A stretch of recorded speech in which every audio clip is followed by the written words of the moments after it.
السلام عليكم ورحمة الله تعالى وبركاته.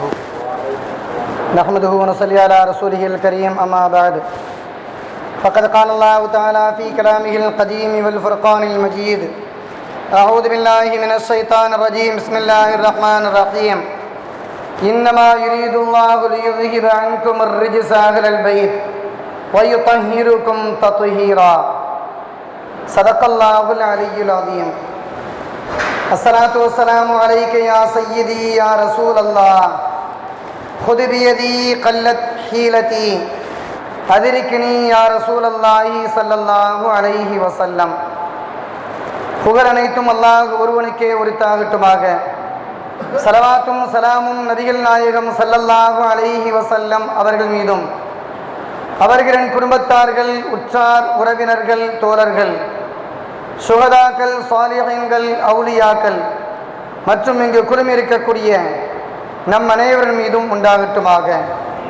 உலகத்திலே வாழும் காலம் முழுக்க நபிகள் நாயகம் ஸல்லல்லாஹு அலைஹி வஸல்லம் அவருடைய குடும்பத்தாரை முழுமையாக பிரியப்பட்டு வாழ்ந்து அதன் காரணத்தினால் உயர்வை அடைந்து வாழ்ந்த நல்லோருடைய கூட்டத்திலே அல்லாஹ் நம்மையும் நம்முடைய சந்ததிகளையும் அல்லாஹ் சேர்த்தருள் புரிவானாக. அவர்களை இழிவாக கருதி அதன் மூலமாக உலகத்திலேயும் மறுமையிலேயும் இழிவடைந்த மோசமான கூட்டத்தை விட்டும் அல்லாஹ் நம்மையும் நம்முடைய சந்ததிகளையும் அல்லாஹ் பாதுகாத்து அருள் புரிவானாக. கண்ணியமிக்கவர்களே, திருமறை வசனத்திலே மேலே குறிப்பிட்ட வசனத்திலே அல்லாஹ் சொல்லும் நேரத்திலே அல்லாஹ் இப்படி சொல்வான்: இன்னமா யுரீதுல்லாஹு லியுذஹிப அன்கும் الرجس أهل البيت ويطهركم تطهيرا. நபி ஸல்லல்லாஹு அலைஹி வஸல்லமுடைய குடும்பத்தார்களை நாம் முழுமையான முறையிலே அசுத்தங்களை விட்டும் பரிசுத்தப்படுத்தி விட்டோம் என்பதை அல்லாஹ் சொல்லிவிட்டு அல்லாஹ் சொல்வான்: வயுதஹீருக்கும் தத்ஹீரா. பரிபூர்ணமான பரிசுத்தத்தை இந்த மக்களுக்கு நாம் வழங்கினோம் என்பதாக அல்லாஹ் சொல்லித் தருவான். நபிகள் நாயகம் ஸல்லல்லாஹு அலைஹி வஸல்லமுடைய குடும்பத்தார்களுக்கு பெயர்தான் அஹ்லுல் பைத் என்பதாக சொல்லப்படுகின்றது. அஹ்லுல் பைத் என்றால் யார் என்ன என்பதை முஃபஸ்ஸிரீன்கள், முஹத்திதீன்கள் பலவிதமான விளக்கத்தை கொடுத்திருந்தாலும் கூட ஒட்டுமொத்த கருத்தாக சொல்லித் தருவார்கள். பெருமானார் ஸல்லல்லாஹு அலைஹி வஸல்லம் துணைவிமார்கள், அஹ்லுல் பைத்திலே கட்டுப்பட்டவர்கள். பெருமானார் ஸல்லல்லாஹு அலைஹி வஸல்லம் மகள் ஃபாத்திமா ரலியல்லாஹு தஆலா அன்ஹா, அலி ரலியல்லாஹு தஆலா அன்ஹு, இமாம் ஹசன் ஹுசைன் ரலியல்லாஹு தஆலா அன்ஹுமா ஆகிய 4 நபர்களையும் சேர்த்த நபிகள் நாயகம் ஸல்லல்லாஹு அலைஹி வஸல்லம் அவர்கள் ஒரு போர்வையை போர்த்தியவர்களாக அமர்ந்திருக்கின்றார்கள். அந்த நேரத்தில் அலி ரலியல்லாஹு தஆலா அன்ஹு வெளியே நிற்கின்றார்கள், போர்வைக்குள்ளாக வரவில்லை. பெருமானார் ஸல்லல்லாஹு அலைஹி வஸல்லம் அவர்கள் அந்த நேரத்திலே சொல்கின்றார்கள்: அலி அவர்களே, போர்வைக்குள்ளாக வாருங்கள் என்பதாக சொல்லுகின்றார்கள்.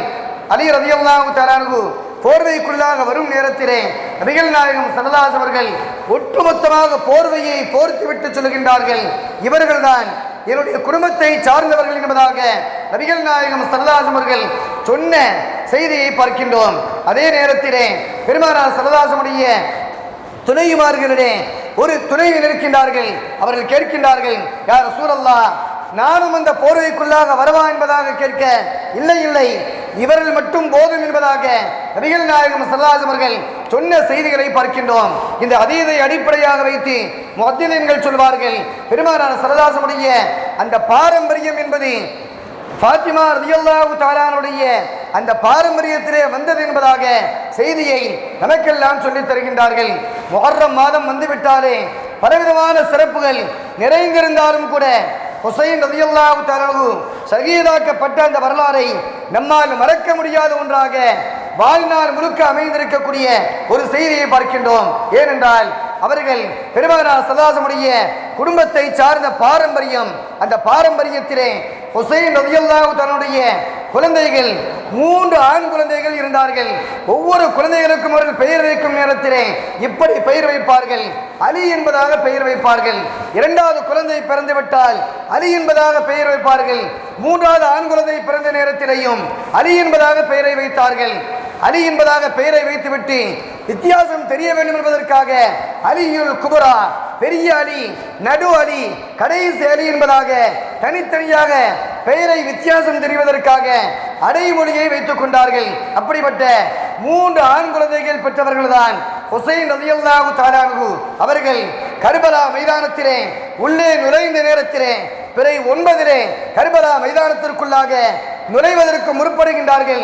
அந்த ஊரிலே கூபா நகருடைய நுழைவாசலே நுழைகின்றார்கள். இவர்களை உள்ளே செல்ல விடாமல் வெளியேயும் செல்ல விடாமல் யஸீதுடைய படையாட்கள் மூலமாக இப்னு ஜியாத் என்று சொல்லக்கூடிய அந்த அடியால் மூலமாக அந்த கவர்னராக இருந்த அவன் மூலமாக அராஜகம் செய்யப்படுகின்றார்கள். இந்த நேரத்தில் தான் ஹுசைன் ரலியல்லாஹு தஆலா அநீதிக்கு எதிராக குரல் கொடுப்பதற்காக வந்திருக்கின்றோம், இப்போது பின் வாங்குவதற்காக நாம் வரவில்லை என்ற முடிவோடு வருகின்றார்கள். பலவிதமான பேச்சுவார்த்தைகளை நடத்துகின்றார்கள். எதிரணியிலே சரியான பேச்சுவார்த்தைக்கு கட்டுப்படாத சூழ்நிலை ஏற்படக்கூடிய இந்த நேரத்தில் தான் ஹுசைன் ரலியல்லாஹு தஆலா பிறை 10 அதிகாலை நேரத்திலே தங்களுடைய குடும்பத்தை சார்ந்த நபர்களோடு தன்னோடு வந்திருந்த அந்த நபர்களோடு ஆலோசனை செய்கின்றார்கள். இப்போது போர் என்பது உறுதியான ஒன்றாக அமைந்துவிட்டது, நீங்கள் எல்லாம் தாராளமாக ஊருக்கு சென்று விடலாம், என்னோடு தங்க வேண்டிய அவசியம் கிடையாது என்பதாக தன்னோடு வந்த மக்களை எல்லாம் ஹுசைன் ரலியல்லாஹு தஆலா வற்புறுத்துகின்றார்கள். உடன் வந்தவர்கள் எல்லாம் சொல்கின்றார்கள், இல்லை இல்லை, உங்களோடு கடைசி வரை ஒன்றாகவே நிற்போம், உயிர் பறிபோனாலும் பரவாயில்லை, நாங்கள் அசத்தியத்திற்கு எதிராக குரல் கொடுப்பதற்காக நாங்கள் வந்திருக்கின்றோமே தவிர பயந்து ஓடுவதற்கல்ல, உயிரை பாதுகாப்பதற்காக இந்த கூட்டத்திலே வரவில்லை என்பதாக மறுத்து விடுகின்றார்கள்.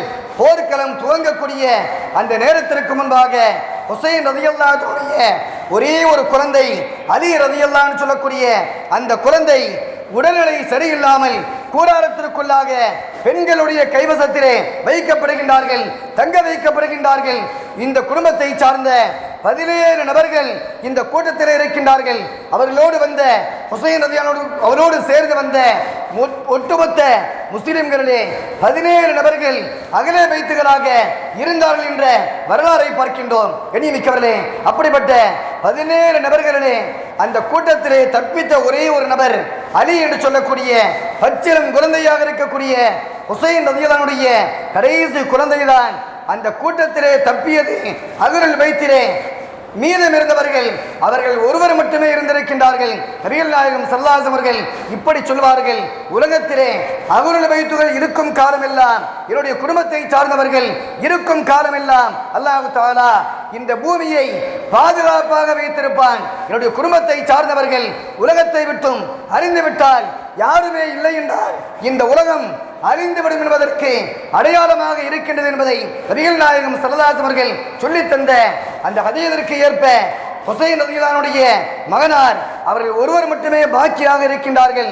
அவர்கள் இல்லாமல் இருந்திருந்தால், அவர்களையும் ஷஹீதாக்கப்பட்டிருந்தால் உலகம் அன்றோடு அழிந்திருக்கக்கூடிய சூழ்நிலையை அல்லாஹ் ஏற்படுத்தி இருப்பான். அந்த ஒருவர் மூலமாக, அந்த சீதேவியின் மூலமாக பெருமானார் ஸல்லல்லாஹு அலைஹி அந்த பாரம்பரியம் தலைத்து வரக்கூடிய செய்திகளை பார்க்கின்றோம். கண்ணியமிக்கவர்களே, இந்த குடும்பத்தை சார்ந்தவர்களுக்கு எப்படியெல்லாம் நாம் கண்ணியம் செலுத்த வேண்டும் என்பதை இமாம் ஷாஃபிஈ ரஹ்மத்துல்லாஹி அவர்கள் ஒரு கவிதையை, நீண்ட கவிதையை படிப்பார்கள். படித்துவிட்டு அதிலே சொல்வார்கள், நபிகள் நாயகம் ஸல்லல்லாஹு அலைஹி குடும்பத்தை சார்ந்தவர்களுக்கு என்னென்னவெல்லாம் கண்ணியத்தை செலுத்த வேண்டுமோ அத்தனை கண்ணியத்தையும் முழுமையாக நாம் கொடுக்க வேண்டும். அப்படி அந்த கண்ணியத்தை கொடுப்பதற்கு நாம் தவறிவிட்டால் அழிவு மீது கட்டாயம் என்பதை நாம் தீர்மானித்துக் கொள்ள வேண்டும் என்பதாக அந்த கவிதையினுடைய வரியிலே ஒரு கருத்தாக சொல்லித்தரக்கூடிய செய்திகளை பார்க்கின்றோம். கண்ணியமிக்கவர்களே, பெருமானார் ஸல்லல்லாஹு அலைஹி குடும்பத்தினருக்கு எப்படியெல்லாம் கண்ணியத்தை கொடுக்க வேண்டும் என்பதை பரீரா ரலியல்லாஹு அந்த வரலாறு மூலமாக பார்க்கின்றோம். அவர்களுக்கு ஒரு அன்பளிப்பு வருகின்றது. பெருமானார் ஸல்லல்லாஹு அலைஹி சபைக்கு அந்த பரீரா ரலியல்லாஹு தஆலா அந்த அன்பளிப்பை சமைத்து விட்டு அந்த கரியை கொண்டு வருகின்றார்கள். நபிகள் நாயகம் ஸல்லல்லாஹு அலைஹி அந்த கரியை கொடுக்கின்றார்கள். நபிகள் நாயகம் ஸல்லல்லாஹு அவர்கள் அதை வாங்கிக் கொண்டு என்ன பொருள் என்பதாக கேட்கின்றார்கள். யா ரசூலல்லாஹ், எனக்கு சதக்காவாக வந்தது என்பதாக அந்த சஹாபி சொல்ல, நபிகள் நாயகம் ஸல்லல்லாஹு அவர்கள் அந்த நேரத்திலே சொல்கின்றார்கள், தோழரே, நபிகள் நாயகம் ஸல்லல்லாஹு அலைஹி குடும்பத்தினருக்கு அகலுல் பைத்திற்கு சதக்காவோ ஜகாத்தோ ஹராமாக்கப்பட்டிருக்கின்றது. ஆனால் கை மாறக்கூடிய நேரங்களிலே ஒருவருடைய கையை தாண்டி இரண்டாவது நபருடைய கைக்கு சென்று விட்டால் அந்த பொருளுடைய சட்டங்கள் மாறிவிடுகின்றது என்ற காரணத்தினால் உங்களுடைய கரத்திலே வந்த நேரத்திலே அது சதக்காவினுடைய பொருளாக வந்தது, தாங்கள் எனக்கு தரும் நேரத்திலே அது அன்பளிப்பாக மாறிவிடுகின்றது என்பதாக சொன்ன ரியல் நாயகம் ஸல்லல்லாஹு அவர்கள் அந்த பொருளை வாங்கி சாப்பிட்டார்கள் என்ற வரலாறை பார்க்கின்றோம். ஆனால் அதே பெருமானார் ஸல்லல்லாஹு அவர்கள் தங்களுடைய வாழ்க்கையிலே பேர குழந்தைகள் ஜக்காத்தினுடைய குவியலாக பேரிச்சம்பர குவியல் இருக்கக்கூடிய அந்த சபைக்கு இமாம் ஹசன் ஹுசைன் ரலியல்லாஹு தஆலா அன்ஹுமா பெருமானார் ஸல்லல்லாஹு அலைஹி பேர குழந்தைகள் சுற்றி வருகின்றார்கள். பேரிச்சம்பரத்தை சுற்றி சுற்றி வருகின்றார்கள். நபிகள் நாயகம் ஸல்லல்லாஹு அவர்கள் பேர குழந்தைகளை கண்காணித்துக் கொண்டே இருக்கின்றார்கள். ஜக்காத்தினுடைய பொருளையும் கண்காணித்துக் கொண்டிருக்கின்றார்கள். இந்த நேரத்திலே ஹுசைன் ரலியல்லாஹு தஆலா அன்ஹு அந்த பேரிச்சம்பரத்திலிருந்து ஒரே ஒரு துண்டை தங்களுடைய வாயிலை எடுத்து போடுகின்றார்கள். நபிகள் நாயகம் ஸல்லல்லாஹு அவர்கள் கக்கு கக்கு என்பதாக மக் மக் என்பதாக அந்த சாவியை தன்னுடைய பேர குழந்தையை எச்சரிக்கின்றார்கள். வாய்க்குள்ளாக கையை விட்டு நோண்டி வெளியெடுத்து கீழே போட்டு விடுகின்றார்கள். அப்போது சொல்வார்கள், நம்முடைய குடும்பத்தை சார்ந்தவர்களுக்கு அல்லாஹு தஆலா ஜக்காத்தை ஹராமாக்கி இருக்கின்றான், ஜக்காத்தினுடைய பொருளாக இருக்கின்றது என்பதாக நபிகள் நாயகம் ஸல்லல்லாஹு அவர்கள் சொன்ன செய்தியை பார்க்கின்றோம். கை மாறக்கூடிய நேரங்களிலே அதனுடைய சட்டங்கள் மாறும் என்பதை சொல்லி தந்த அதே பெருமானார் ஸல்லல்லாஹு அவர்கள் தங்களுடைய பாரம்பரியம் அப்படிப்பட்ட ஜக்காத்தினுடைய பொருளை தொடக்கூடாது என்பதிலே எவ்வளவு கவனமாக இருந்திருக்கின்றார்கள் என்ற செய்திகளை பார்க்கின்றோம். ரியல் நாயகம் ஸல்லல்லாஹு அவர்கள் இன்னும் சொல்வார்கள், என்னுடைய பாரம்பரியத்தை சார்ந்தவர்களிலே இமாம் மஹ்தி அலைஹிஸ்ஸலாம் கியாமத் நெருங்கக்கூடிய நேரத்திலே அவர்கள் வருவார்கள். அவர்கள் மூலமாக உலகத்திலே பலவிதமான சீர்கேடுகள் குழப்பங்கள் எல்லாம் நடந்து கொண்டிருக்கும். இமாம் மஹ்தி அலைஹிஸ்ஸலாம் என்னுடைய பாரம்பரியத்தை சார்ந்தவர்கள், அரசாங்கக்கூடிய தன்மையை பெற்றவர்கள், ஆட்சியினுடைய பொறுப்பை பெற்றவர்கள், மார்க்கத்தினுடைய விஷயங்களிலே பேருதலாக இருக்கக்கூடிய மிகப்பெரிய மனிதர். அவர் மூலமாக இந்த சமுதாயத்திலே அல்லாஹ் தஆலா அந்த அலைச்சாட்டியங்களை எல்லாம் அனாச்சாரங்களை எல்லாம் அல்லாஹ் ஒதுக்கி மக்களுக்கு மத்தியிலே நேர்வழியை காட்டுவான் என்பதாக நபிகள் நாயகம் ஸல்லல்லாஹு அவர்கள் தங்களுடைய பாரம்பரியத்தை சார்ந்த தங்களுடைய குடும்பத்தை சார்ந்தவர்கள் தான் இறுதி காலத்திலேயும் வழிகாட்டக்கூடிய பொறுப்பை பெற்றவர்களாக வருவார்கள் என்ற நற்செய்தியை நபிகள் நாயகம் ஸல்லல்லாஹு அவர்கள் சொல்லி தந்ததை நாம் பார்க்கின்றோம். கண்ணியமிக்கவர்களே, எனவேதான் ஸலவாத்தை ஓதும் நேரங்களிலே தொழுகை இருக்கின்றது. ஒரு மனிதர் தொழுகையை தொழுகின்றார், அத்தகியாத்தை ஓதி விடுகின்றார். அத்தகியாத்தை முடித்து ஸலவாத்தை ஓதாமல் அவர் சலாம் கொடுத்து விட்டால் அவருடைய தொழுகை பரிபூர்ணமாக அமையாது என்பதை மார்க்க மேதைகள் சொல்லித் தருகின்றார்கள். காரணம் என்னவென்றால் அந்த ஸலவாத்திலே அல்லாஹும்ம ஸல்லி அலா முஹம்மதின் வ அலா ஆலி முஹம்மதின் கமா ஸல்லைத அலா இப்ராஹீம வ அலா ஆலி இப்ராஹீம இன்னக ஹமீதும் மஜீத் அல்லாஹும்ம பாரிக் அலா முஹம்மதின் வ அலா ஆலி முஹம்மதின் கமா பாரக்த அலா இப்ராஹீம வ அலா ஆலி இப்ராஹீம இன்னக ஹமீதும் மஜீத். இரண்டு தடவை, ஒரு தடவை அல்ல, இரண்டு தடவை இந்த ஸலவாத்தினுடைய வார்த்தைகளை நாம் ஓத வேண்டும் என்பதை நபிகள் நாயகம் ஸல்லல்லாஹு அவர்கள் நமக்கெல்லாம் கற்றுத் தந்திருக்கின்றார்கள். ஸலவாத்துகளிலே ஆக உயர்ந்த ஸலவாத்தாக இந்த ஸலவாத்தை நபிகள் நாயகம் ஸல்லல்லாஹு அவர்கள் சஹாபா பெருமக்களுக்கு கற்றுக் கொடுத்தார்கள் என்பதையும் ஹதீஸ் ஷரீஃபிலே நம்மால் பார்க்க முடிகின்றது. இந்த ஸலவாத்திலே இரண்டு முறை ஹஜ்ரத் இப்ராஹிம் அலைஹிஸ்ஸலாம் உடைய குடும்பத்தின் மீதும் நபிகள் நாயகம் ஸல்லல்லாஹு உடைய குடும்பத்தின் மீதும் யா அல்லாஹ் ஸலவாத்தையும் சலாமையும் சொல்வாயாக என்பதாக சொல்லக்கூடிய வாக்கியம் இடம்பெற்றிருக்கக்கூடிய ஒரு சந்தர்ப்பங்களை பார்க்கின்றோம். அதே போன்றுதான் இமாம் ஷாஃபி ரஹ்மத்துல்லாஹி மதுஹபிலே அதிகாலை நேரத்திலே ஃபஜ்ருடைய தொழுகையினுடைய நேரம் வந்துவிட்டால் அந்த தொழுகையினுடைய அந்த நிலையிலேயே குனூத்தை ஓத வேண்டும் என்பதை ஷாஃபி இமாம் அவர்கள் கட்டாயமாக ஆக்கியிருக்கின்றார்கள். அந்த குனூத்தை ஓதக்கூடிய நேரத்திலே ஸலவாத்தை ஓதுவார்கள். நபியினுடைய குடும்பத்தை சார்ந்தவர்கள் மீது ஸலவாத்தை ஓதுவது கட்டாயமாக ஆக்கப்பட்டிருக்கின்றது. அந்த ஸலவாத்தை ஓதும் நேரத்திலே சாதாரணமாக அமர்ந்து ஓதக்கூடாது, நின்று ஓத வேண்டும் என்ற கடமையை ஷாஃபி மதுஹபிலே குனூத்தினுடைய நிலையிலே நின்று ஓதக்கூடிய பழக்கத்தை பார்க்கின்றோம். எனவே ஸலவாத் என்பது ஆகிய முக்கியமான ஒன்றாக மார்க்கம் சொல்லித் தந்திருக்கக்கூடிய செய்திகளை பார்க்கின்றோம். காரணம், அந்த ஸலவாத்திலே பெருமானார் ஸல்லல்லாஹு அலைஹி குடும்பத்தை சார்ந்தவர்கள் மீதும் ஸலவாத்தை சொல்லப்படக்கூடிய சூழ்நிலையை பார்க்கின்றோம்.